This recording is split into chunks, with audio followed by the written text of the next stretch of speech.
बाजार में भारी उतार चढ़ाव कायम। 8,900 के ऊपर टिकने की कोशिश में निफ्टी, लेकिन निफ्टी बैंक में ऊपरी स्तरों से मुनाफा वसूली। ऊपरी स्तरों से करीब 200 अंक करोड़ का बैंक निफ्टी। रिलायंस, HDFC और ITC और LNT दे रहे हैं बाजार को सपोर्ट।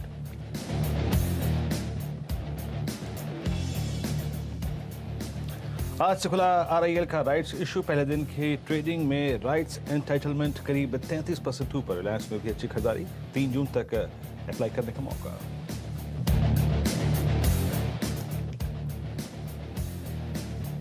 अदानी पावर की डीलिस्टिंग पर प्रमोटर्स की बातचीत शुरू। 25% पब्लिक शेयर का अधिग्रहण चाहते हैं प्रमोटर्स। एडवाइजर्स से चर्चा के बाद होगी बैंकर्स की नियुक्ति। CNBC आवाज की एक्सक्लूसिव खबर।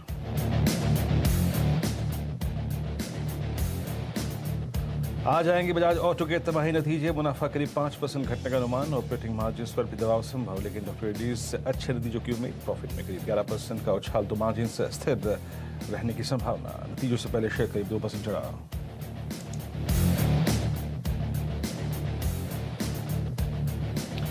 सीमेंट कंपनियों के लिए अहम दिन। अल्ट्राटेक और जेके लक्ष्मी सीमेंट के आज आएंगे नतीजे। अल्ट्राटेक के मुनाफे और आय में सुस्ती का अनुमान। कोरोना के चलते वॉल्यूम्स ग्रोथ में 15% की कमी संभव।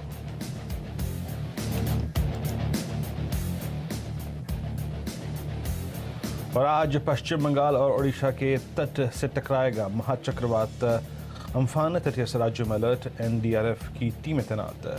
भारी तबाही की आशंका।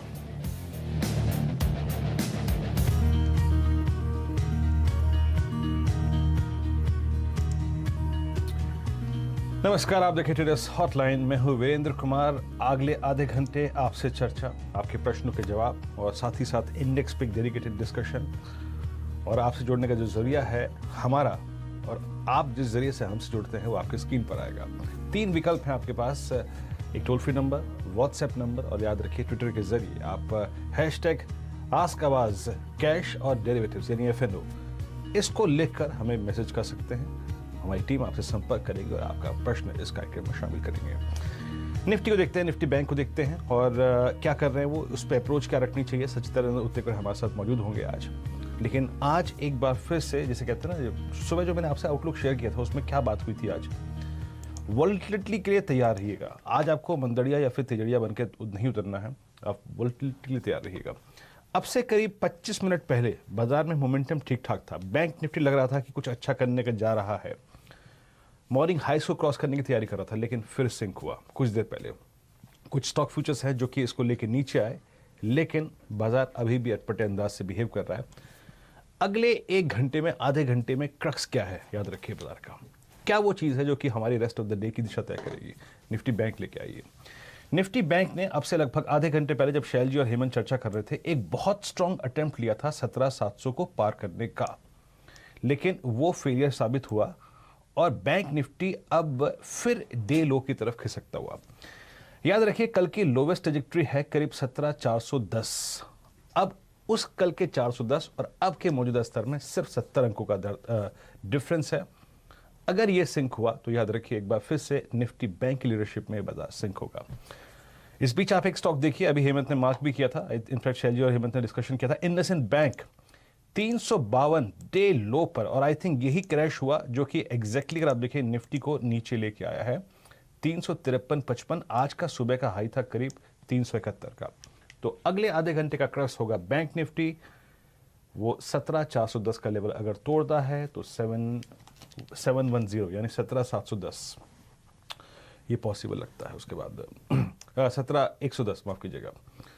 सचिदानंद उत्तेकर हमारे साथ मौजूद हैं। सचिन, गुड मॉर्निंग, कार्यक्रम में स्वागत है। सचिन, एक्सट्रीम वोलेटिलिटी, और मेरे को जानते हैं सचिन क्या लग रहा है कि अब ये बाजार इस रेंज को रिस्पेक्ट कर रहा है। आई मीन नीचे 8800, ऊपर अगर आप देखें तो करीब 9,000, 9,050।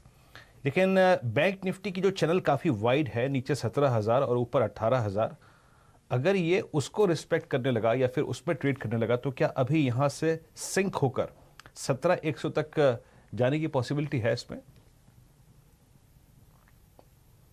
इनफैक्ट 100% मुझे लग रहा है कि बैंक निफ्टी ज़्यादा वीक है और ये वीकनेस जो है वो लगातार हम देख भी रहे हैं।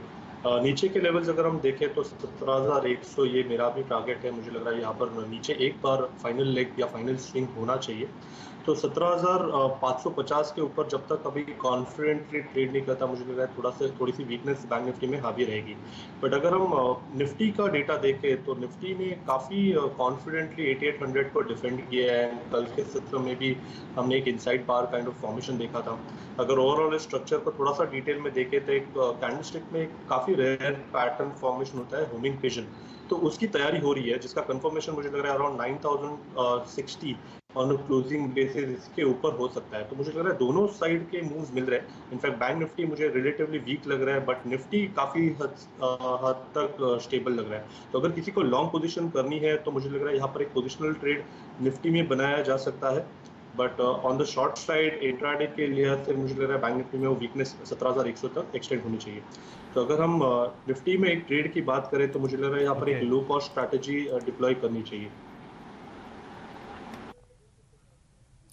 जी हाँ, याद रखिए जो अभी सचिन ने बात कही वो बहुत क्रिटिकल है। वीकनेस है निफ्टी बैंक में, स्ट्रेंथ नहीं कहेंगे, लेकिन फिर भी अगर आप देखें हायर लेवल्स पर सस्टेन करने की जो टेंडेंसी है और जो क्षमता है वो निफ्टी में निफ्टी बैंक की तुलना में कहीं ज़्यादा अच्छी है।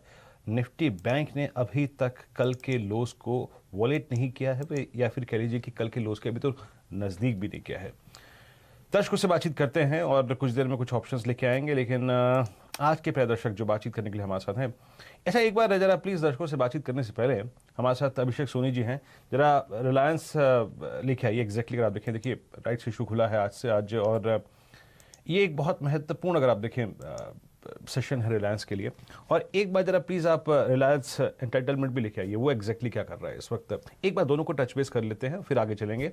और रिलायंस स्पॉट पे जरा मैं प्लीज़ एक बार सचिन की राय भी लूंगा कार्यक्रम के दौरान। प्लीज़ दोनों ही लेके आइए एग्जैक्टली। अगर आप देखें रिलायंस किस जोन में ट्रेड कर रहा है, सुबह रिलायंस पे काफ़ी अच्छी खासी स्ट्रीम थी, लेकिन उसके बाद बाजार थोड़ा सा सिंक हुआ, नीचे आया। लेकिन एक बार प्लीज़ रिलायंस लेके आएंगे आप, एग्जैक्टली क्या कर रहा है इस वक्त अब रिलायंस। और रिलायंस आरी करीब करीब 192 पे 26% ऊपर कारोबार कर रहा है, और रिलायंस स्पॉट करीब 1433 पर। हमारे साथ अब मौजूद हैं बातचीत करने के लिए अभिषेक सोनी जयपुर से हैं। सोनी साहब गुड मॉर्निंग, प्रश्न पूछिए अपना।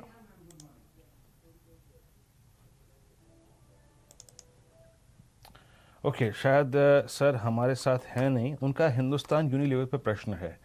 1998 पे ट्रेड कर रहा है, ऑलमोस्ट डे हाई की ट्रेजेक्ट्री पे, और इनके पास 2200 का कॉल है 28 मई का। बॉट एट 1630, प्लीज प्रीमियम लिखाइए, ट्रेडिंग एट 3.5, नथिंग, कुछ नहीं बचा अब यहाँ पर। सोनी साहब आप थोड़ा दूर चले गए सर, आप चले गए 2200 पर। जब ग्लेक्सो ने एग्जिट किया था उस दिन उसका भाव था करीब 1950-1980 की रेंज में, आप बहुत दूर चले गए। राय क्या रहेगी सचिन, अब 3.5 रुपये मिल रहे हैं, अब इसको होल्ड कर लें, क्योंकि इस सौदे को निपटाने में भी अगर आप देखिए तो पैसे लग जाएंगे। मेरे को लगता है कि शायद पॉसिबली एक अटेम्प्ट ये 2050 का ले ले या फिर 2080 का ले ले, क्या कहते हैं आप? डेफिनेटली वीरू, इनफैक्ट काफ़ी out of the money option लिया है, तो 2200 का जो कॉल ऑप्शन है डेफिनेटली उनको एग्जिट कर लेना चाहिए। ऑप्शन बाउंड्स भी देखें तो 2100 पे काफ़ी हैवी राइटिंग है, बट नीचे मुझे लग रहा है जो 1980 1950 2000 के आसपास एक सस्टेनेबल बेस नज़र आ रहा है। पिछले 4 दिनों का डेटा देखें तो वहाँ पर लगातार एक डिमांड बढ़ रही है। तो मुझे लग रहा है यहाँ पर इन द मनी या at the money call option ज़रूर डिप्लॉय करना चाहिए एक शॉर्ट टर्म नज़रिए से। अपने 200 day exponential moving average and 20 day moving average, ये दोनों का कॉन्फ्लुएंस जोन जो है वो लगभग 2080 के आसपास है। तो मुझे लग रहा है यहाँ पर एक 180 पॉइंट की जंप मिल सकती है, जो इन द मनी या at the money call option through उनको पार्टिसिपेट करनी चाहिए।